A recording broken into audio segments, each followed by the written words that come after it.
Wanita itu baru saja bercerai dengan mantan suaminya, dan telah memesan seorang pria model. Pria yang telah dijanjikan itu datang ke kamarnya, setelah beberapa saat bercinta. Namun pria itu menemukan, ternyata wanita itu masih perawan. "Hei, kamu ternyata masih perawan. Mengapa suamimu tidak pernah menyentuhmu? Itu bukan urusanmu. Aku hanya merasa kasihan padanya. Dia sudah melewati hal paling berharga di dunia." 2 tahun yang lalu, wanita menikah dengan mantan suaminya karena perjodohan keluarga. Namun selama 2 tahun, terlepas dari segala pengorbanannya, mantan suaminya selalu bersikap dingin padanya dan sering pulang larut malam.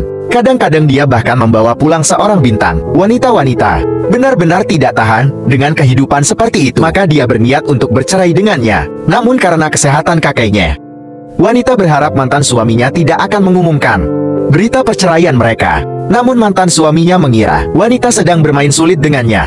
Maka dia bersedia menandatangani perceraian dengan wanita. Orang tua wanita sudah meninggal. Di rumah, hanya tersisa wanita dan kakek yang saling bergantung. Kakek ingin mendekap cucu di usia tua. Namun sejak mantan suami wanita menikah, dia sama sekali tidak menyentuhnya. Sekarang bahkan sudah bercerai. Setelah penyelidikan yang intens, dia meminta asisten untuk mengirim pesan permintaan anak dengan imbalan besar. "Asisten lu, tolong kirimkan pesan melalui saluran pribadimu." "Baik, tidak masalah. Apa yang perlu saya kirim?" "Permintaan anak dengan imbalan besar." Asisten segera menemukan peran yang cocok untuk wanita. Baik dari segi tinggi badan maupun penampilan, dia adalah pilihan terbaik. Yang lebih penting adalah, asisten mengatakan bahwa orang ini sangat berbakat. Namun dia memiliki satu syarat, harus mematikan lampu saat bertemu.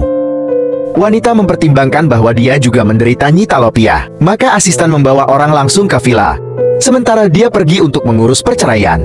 Namun wanita tidak menyadari bahwa modal pria yang dia janjikan adalah mantan suaminya, seorang magnet dari keluarga kaya lainnya, yang selama ini diam-diam mencintai wanita. Hanya karena dia menikah dengan teman baiknya, dia berbalik dan diam-diam mengawasi wanita itu dari belakang. Bahkan asisten khusus di sekitar wanita itu, semuanya adalah mata-mata yang ditempatkan oleh pria di sekitarnya. Melihat wanita jatuh ke titik ini sekarang, pria memutuskan untuk tidak bisa melewatkan kesempatan ini lagi. Dia mendekati wanita itu dengan identitas model pria. Suara ini agak akrab. "Tidak penting siapa dia. Bagaimanapun, saya menderita rabun senja. Saya juga tidak bisa melihat. Dia menginginkan uangku. Saya mengincar tubuhnya." Tidak terduga bahwa industri layanan sekarang begitu baik. Mengenakan pakaian formal saat bertemu klien. Masih dari Hermes. Tidak heran dia memiliki pendidikan tinggi, tapi masih bekerja di sini. Keinginan untuk pamer. Sudahkah kamu memikirkannya dengan baik? Jangan menyesal. Siapa yang menyesal? Setelah malam ini, Marlina akan bersama saya sepanjang malam bersamaku. Lihatlah sikapmu. Saya dan dia tidak akan bersinggungan lagi. Mulai hari ini, kamu milikku. Jangan lagi memikirkan pria lain. Pada akhirnya, semuanya hanya untuk anak dan keturunan, bahkan tidak seberapa, seperti takdir yang ditentukan oleh dewa. Jangan lupa sarapan. Terlalu banyak campur tangan. Tuan Juan, Anda harus menghadiri acara amal. Tuan Ling juga akan pergi. Jadi begitu. Tuan Ling, apakah kamu butuh saya ikut bersamamu ikut acara? Kamu adalah artis yang saya kontrak. Saya membayar untuk mendukungmu. Jelasin posisimu dengan jelas. Kamu bukan dia. Berdasarkan apa? Tapi aku dengar mantan istri kamu juga akan hadir.